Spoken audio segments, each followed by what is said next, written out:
or anything to this. I just wanted to talk to you while I'm heading out of the home to another day of work. How's everybody doing? I hope you guys had a nice weekend. You know, when I started this YouTube thing, YouTube, Facebook, whatnot, it was really for my son, my oldest son, Ivan, because I had him in Spain, and he lives in Spain with his mother. And so I wanted to have a way to discuss, to pass on wisdom, right? To pass wisdom on to my son, and to share with him the things that I would like both of my sons and every young, and my daughter, and every young person to know. So today, this morning, while I'm driving to a hospital, I want to discuss individuation. Now, what is individuation? Individuation, right? When we're born, we gestate inside our mother's wombs, right? We are dependent 100% on our moms. God bless moms. God bless you, Mom. Love you. Shout out to my mom. And then when we're a baby, right, whenever we cry, Mom or Dad comes and gives us whatever we need, be it a bottle or a hug or some affection or something. And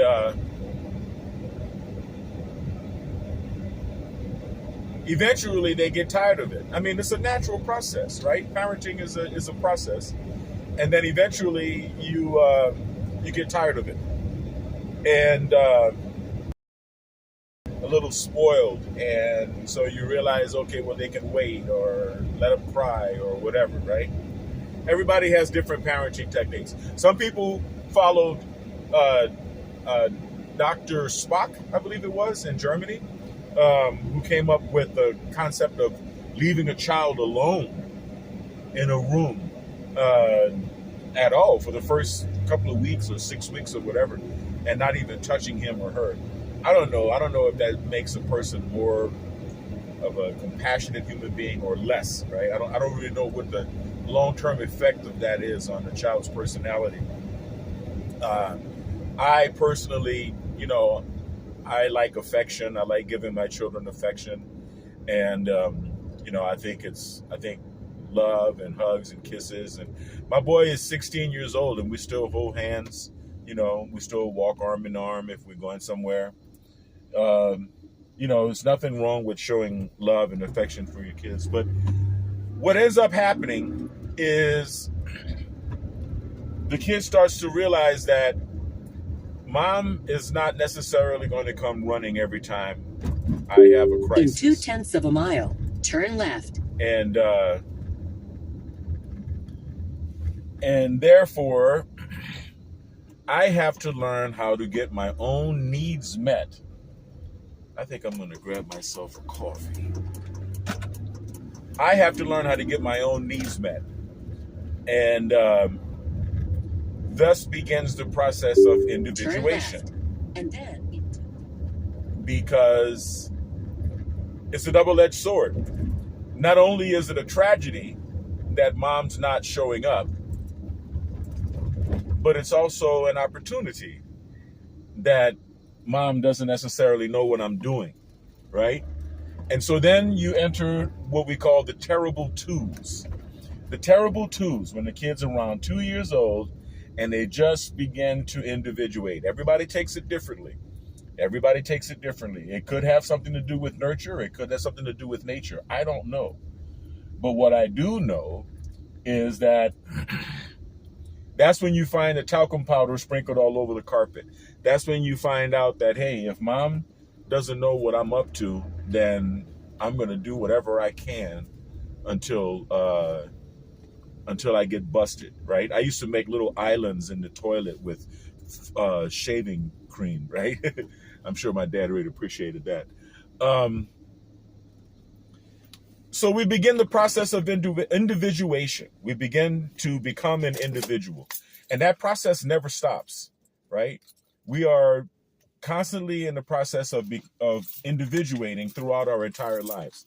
Now, that process can be hampered by selfish individuals and by bad parenting. That process can be hampered by narcissistic, selfish parenting, enmeshment, right? Narcissistic enmeshment parenting, which is when a parent doesn't allow a child to be an individual, and they basically see the child as a slave, basically as there to serve their purposes, there to satisfy their whims, there to comfort the parent. And enmeshment parenting is a problem, especially in the Creole community, because we coddle, right? We coddle our kids and we coddle our parents, right? But this is not about enmeshment. Well, it is in obverse. It's actually about individuation. So what is the opposite of enmeshment? Individuation. If you're ever in Upland, you should come here to Rad's Coffee. Walking the streets to go drink. Support local coffee. This is a great coffee shop, and they make a great. Hey, how y'all doing? A great cup of Joe. Good morning. Yes. Can I have a Wolf? Can you put an extra shot in there? Extra shot? Yeah. Yeah. You're cool with a half and half? Yeah. You don't have real milk? We can do whole milk if you want. Whole milk. Yeah. Yeah. Thank you. All right. It'll cost me $10.90 for you. Thank you. All right.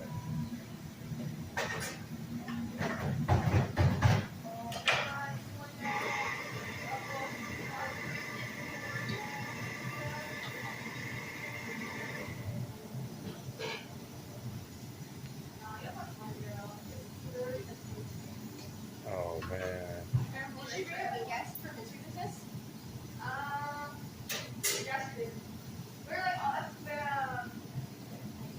You gotta excuse me here. I'm putting in my email for my receipt. All right.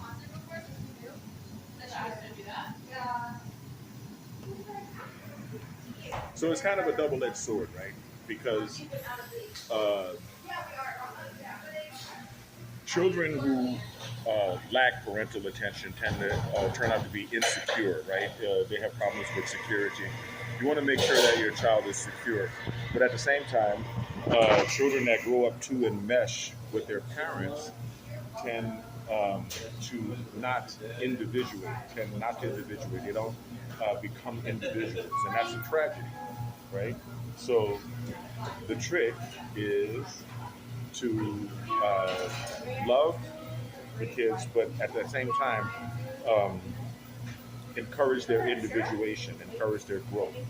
So how do we do that? Well, I tell my kids that the most important doors you're going to pass through in life, you're going to pass through alone, right? I think back to when I went into the United States Air Force, right? I signed up at 17, went in at 18. And like most of my friends, right? Like my buddies, shout out to Richard, Zena, shout out to Daryl and Ronald, shout out to Dion. I think Dion went to the Army too, right? Yeah, shout out to all of my buddies from New Orleans that I grew up with. We all went into the military at the same time, and we all individuated about the same time. So this is what I'm talking about, right? Thank you. That was very fast. Thanks a lot. Have a great day. Yeah.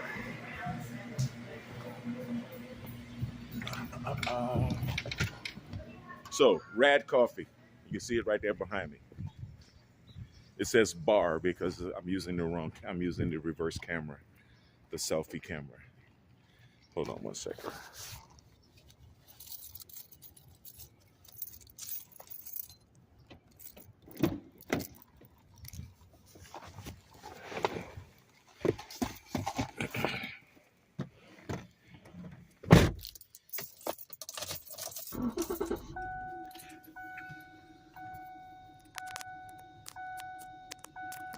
Now, when I was preparing to do this talk, I wasn't going to do it live on my way to a job site. I was planning on doing it.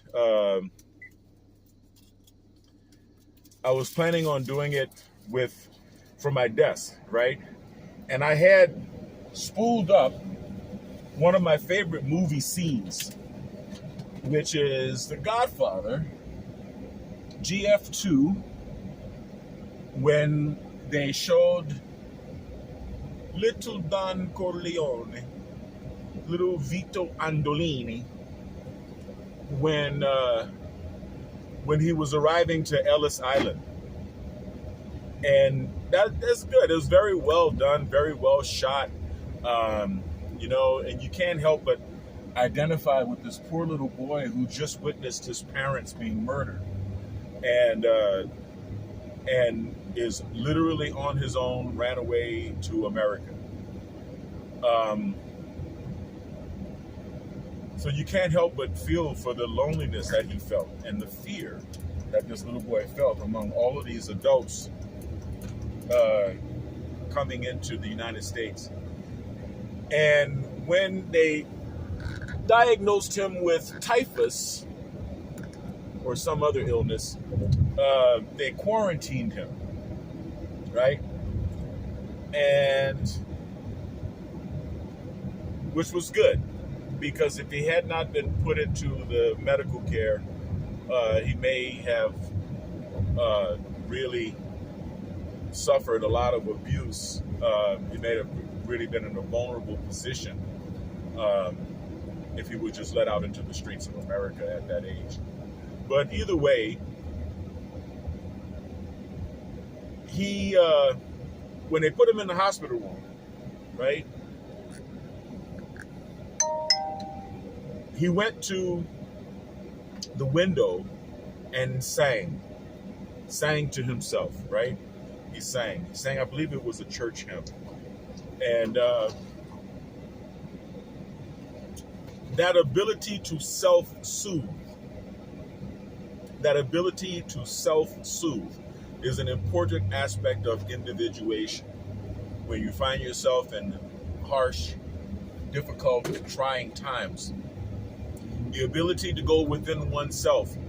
And I'm going to be honest with you, it's not so much the self as it is the relationship with God, the relationship with the Almighty, with the Most High.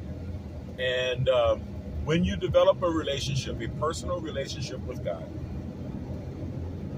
then you can call upon that relationship in times of difficulty and times of aloneness. Aloneness does not necessarily mean loneliness. It's all a matter of your own perception. So we say aloneness, right? So having the ability to self-soothe is what got me through the nights in the cold military dormitories when I was absolutely alone in the world.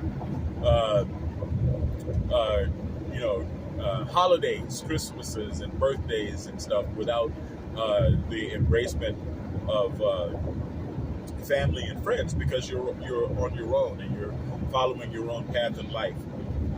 These may seem like difficulties, but they're not. They're not. They're actually fun and healthy experiences for the individuated, the well-individuated person.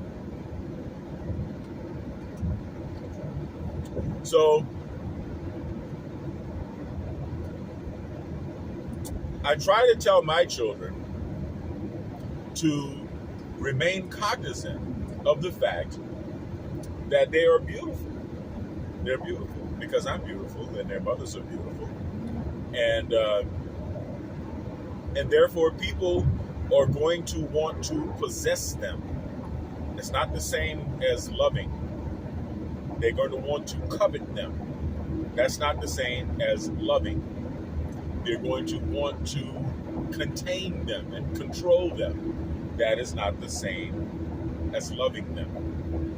And it takes a long time for a child, as they become an adult, to come to the realization that some of the grown-ups in their lives, some of the grown-ups that they may love more than anyone else, doesn't necessarily have their best interests at heart, right? It takes a lot to be able, a lot of integrity, to be able to love a child in an unselfish manner, right? To be able to understand that we are only here to bolster them and boost them and raise them and educate them and set them free into the world to live their own lives, to individuate and to enjoy this experience of life on the earth that God has gifted us all with. It's only through that level of individuation that a person can find their purpose in life and actually make a solid contribution to the world, instead of spending your life in servitude to others, or in servitude to your own fears, right? Because you could be free and independent and yet still be such a slave to your fear that you don't step out and live your life, that you don't expand and grow. And the process of individuation never stops. This is something that people need to understand. You know, we talk about the terrible twos. Yeah, the terrible twos come along and you can't control your kid and whatever. And then you start to instill discipline, and now you realize the kid's a little bit more under control. And then they're going to reach 15, 16, 17, and they're going to reach another stage of individuation as the body chemistry changes. And they start, the boys especially, start having more testosterone. I'm kind of going through that with my youngest, my baby boy Kai Kai. But it's great because, you know, he's daddy's little alpha. And you know, the powers that be, the political powers that be, have learned to exploit this facet of humanity. In fact, the movie Rebel with a Cause, right? James Dean, back in the day, was about that, right?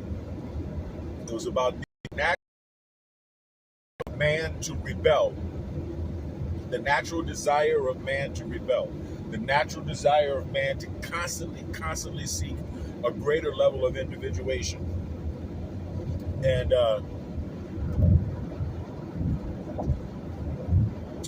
so that's why they throw so much political stupidity at our kids, right?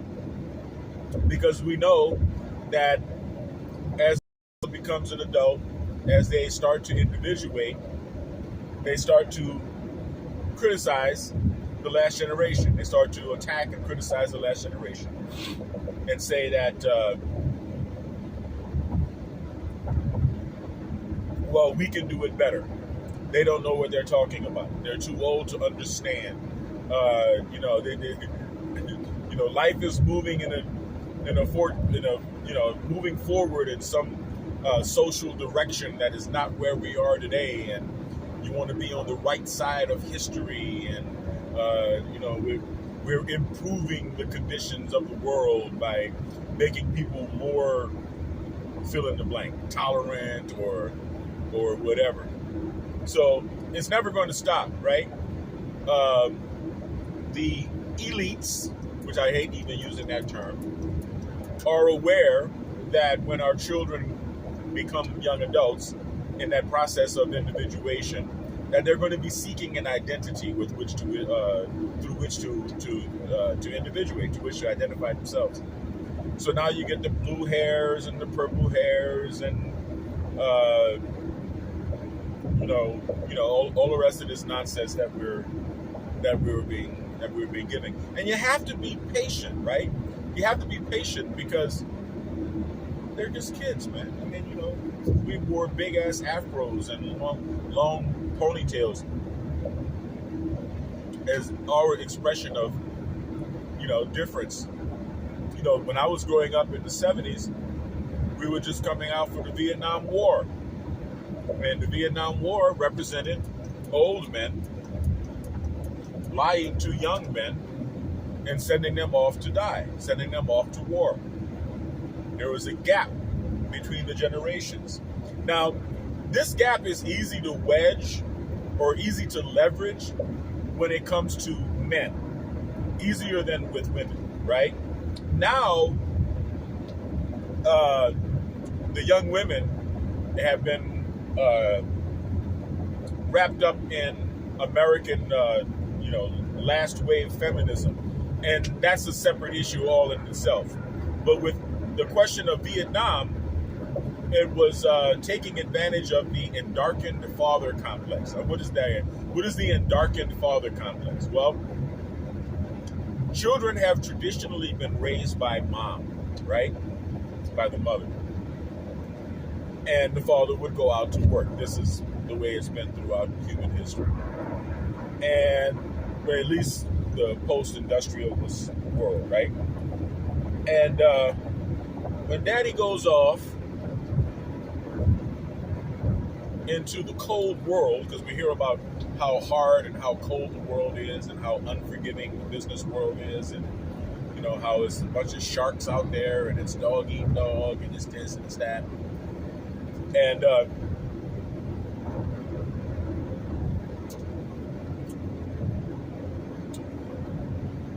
girls tend to be more in touch with themselves and more in touch with what it means to be a woman, because by and large, a little girl is more likely to have her mother present.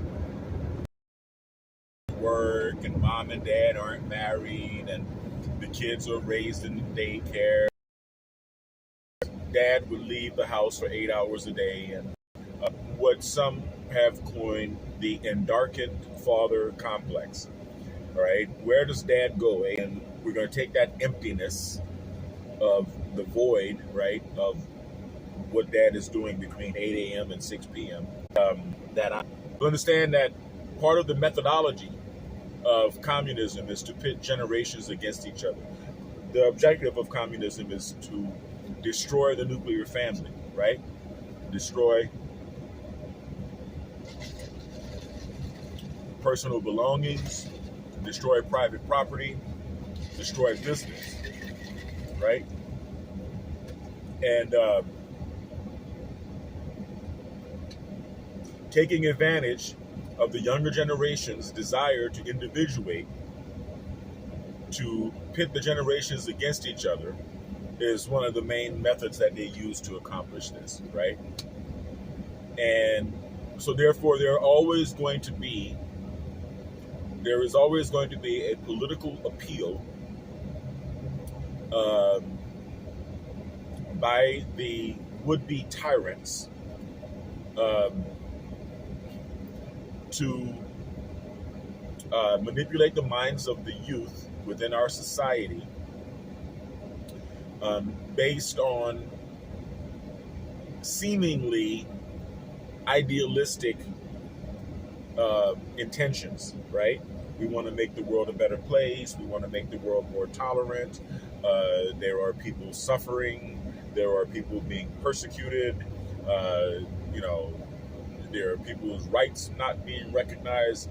And, it will always, there's not an end to that, right? I mean, that argument, can always be stretched because there are so many different ways to divide human beings, right? To break us down into different categories and classifications. Race is an obvious one, but when you get beyond race, it's, now we're introducing all of these labels of genders and sexuality and whatever. And, a deliberate attempt to destabilize our world and to destabilize our society and to destabilize us as human beings by injecting a gauntlet into the language that we use to communicate with each other. All right.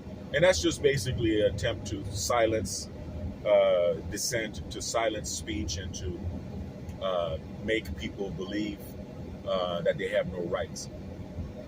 Now, the changing of the demographics in the United States, right, through the unabashed, unregulated, legal and illegal immigration into the country, slowly changes the general attitude of the people, the general consensus, the public mind, right? And when you have a large population of people that relatively, comparatively, do not have the rights or are not accustomed to the rights that we're accustomed to here in the United States, then it becomes easier and easier to pull the wool over people's eyes and to take away the rights that they actually do have. In other words, the importation of third world values destroys our society by making it more like the society that our new neighbors were trying to escape when they came here. And a lot of Americans feel that way. It's a very politically incorrect thing to say. It's not something that people like to hear. But those of us, especially here on the West Coast, are acutely aware of such a phenomenon and the fact that it does go on and it happens every day.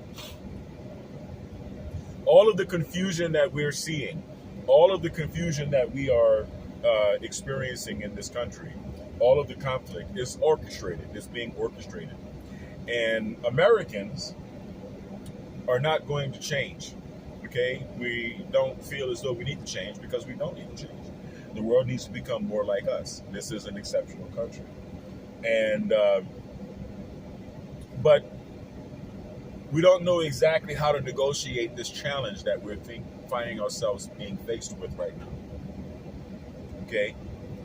What I say, my suggestion, is to keep a cool head, right? Stay calm.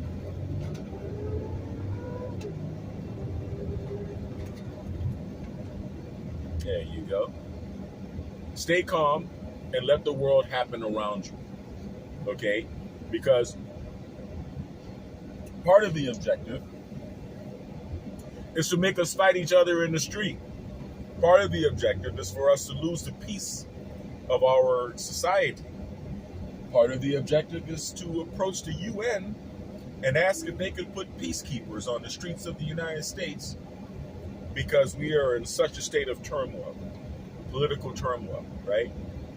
And efforts are going to be made, efforts are being made, and efforts are going to be made to divide us on racial, sexual, orientation lines, cultural lines,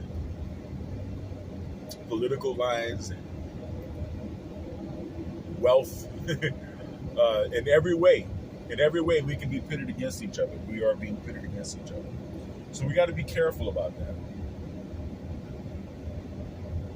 You got to be careful not to allow that deliberate manipulation of our culture, of our society, to result in us going at each other's throats. We can't allow that to happen. So that's my argument. I mean, that's my recommendation for how to deal with this particular struggle. But back to the topic of the video, individuation, right? Don't be afraid to individuate. Don't be afraid to understand that all of life is a process of individuation. You're divorced, right? Unfortunately, when people get divorced, that is a process of individuation. You're learning to identify yourself as an individual away from the relationship that you've come to find untenable. Going from being an employee to being an entrepreneur. As far as I'm concerned, that is one of the most important exercises of individuation that a human being can experience. Okay? And what I'm doing today, Once you have your business, not being afraid to expand your business aggressively at every opportunity, right? Biometrics is primarily a service business, but today I am finding myself answering the call to be a supplier. And so therefore, I have to be willing and ready to take on this expanded responsibility.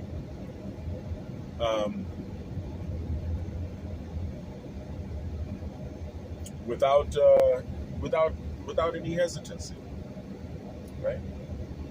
Don't be afraid to grow. Don't be afraid to individuate. I know this light is really annoying coming into the lens here, but if I hold it, it's still coming because I have to come through because I got to come through so close to it. So that's basically all I wanted to talk about was individuation. I hope you all can become individuals. Sometimes it's a bittersweet process. Sometimes it's a kind of a gray and dry and boring experience to be on one's own. And sometimes it's frightening. I'm going to be honest with you. Sometimes it's frightening. So what? Feel the fear and do it anyway. Feel the fear and do it anyway. You'll find that you'll be a lot happier as a result of having done that. And of course, be kind in everything that you do, because even if you're facing fears, even if you're in the world fighting a good fight, right? No matter how uncomfortable it is for you, it is no reason for you to be cruel or to be mean to anyone else. There's really no reason. The people who tend to be mean or tend to be cruel are the narcissists and, the dark triads, right? Narcissistic, Machiavellian, and psychopathic people. In my understanding, and this is just my own opinion, narcissism, that type of narcissism that results in that meanness and cruelty, seems to be the result of intelligent people underutilizing their intellectual abilities, right? Like I say, the idle mind is the devil's workshop. You hear about that? You hear that saying a lot. People who have natural intelligence but fail to, manage themselves. All of the above. Their intelligence turns in on themselves. And instead of trying to conquer the things in life, they shift their focus to try to master people, right? They are the social worker who redistributes the wealth created by others. They are the, fortunately, some pastors, some ministers, right? They make their living off of feeding off the minds of others. I highly recommend reading Ayn Rand. I highly recommend discovering and examining the philosophy of rational objectivism. Okay, because she talks about that. If you watch the movie The Fountainhead, the protagonist in the movie, a man named Rourke, gave a speech in court which summed up his position in the movie, right? Nothing is given to man in life, paraphrasing, you have to make a living or provide for yourself either through the work of your own functioning mind or as a parasite being fed by the minds of others, right? The creator originates, the parasite borrows, right? The creator doesn't need a mediator to see life. The creator sees life through his own eyes. The parasite sees life through the eyes of others, right? The creator is independent. the parasite is dependent upon those who he is fooling in order to be fed. Right? The creator is a free man, the parasite is a slave. Because he's a slave to the people who he is trying to enslave to his cleverness. Right? So, what you want to be, it just depends on what you want to be. It just depends on what kind of a person you want to be. Right? Me, personally, I like being an individual. Right? I like being an individual. I guess it would be nice to pledge and to join and to be hazed and and to be connected. But only incompetent people need to be connected. Right? Right? Competent people can stand on their own 2 feet and survive without necessarily having a political support, having to join the International Ass Kissers Society. You know who you are. So cool. I'm going to be rolling up on the hospital very soon, where I'm going to be working today, and or at least this morning. And then I'll probably, I don't know, do some bodybuilding with my son later. So thanks for watching. All right, I don't want to keep you guys too long. I know it's morning time on Monday. You guys have a productive week. I want you to stay kind, because kind is not only the new sexy, as you know, kind is the only sexy. I want you to stay blessed, and I want you to stay healthy, right? Healthy mind and body.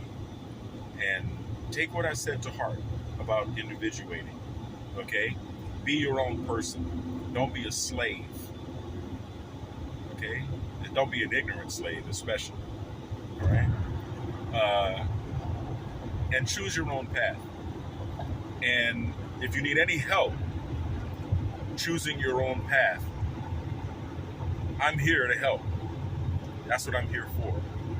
Okay, so choose life, choose God, choose peace. All right?